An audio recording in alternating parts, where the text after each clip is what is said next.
A common challenge candidates have been facing year after year has to do with understanding the instructional terms, that's the verbs used in their questions, the likes of outline, explain, describe, give an account.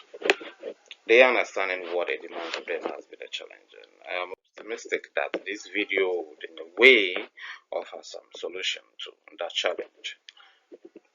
I have this categorization here based on what I read from the Chief Examiner's report. You could also come out with yours. I have 5 of them, starting from storytellers, explainers, bridges, the statements, and the itemized. Under each, we have the verbs that are placed under them.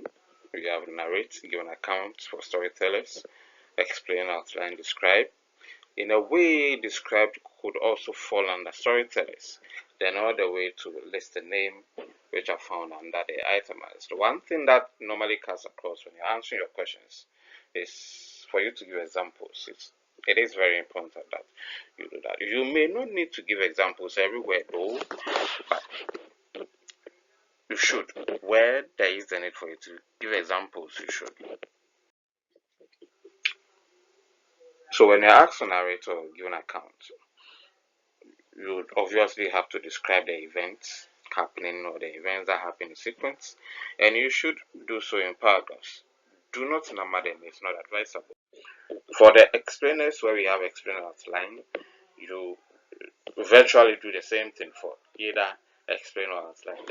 The distinction here is that with the outline, the first point has to be linked to the second point, then the third point, then the fourth point in that order. So all the points that you give should be linked to each other. So over here, when you are giving examples, ensure that your examples are linked. You are not just blocking examples from anywhere. And a question like outline the stages involved in making amends, so outline the stages involved in repentance. That's a classic example of a question that of course uses the instructional term outline. So the examples you are give as part of your explanation should be linked. In our next episode, we will look at some questions and how to answer them. We will even pick suggested responses from the Chief Examiner's report. The bridge, where you have the highlights. With the highlights also, you also offer an explanation, but you do not go into detail as you do for the explainer outline. This, to a large extent, is the biggest problem. The statement questions, where learners come across questions having the verbs state, identify, suggest, give.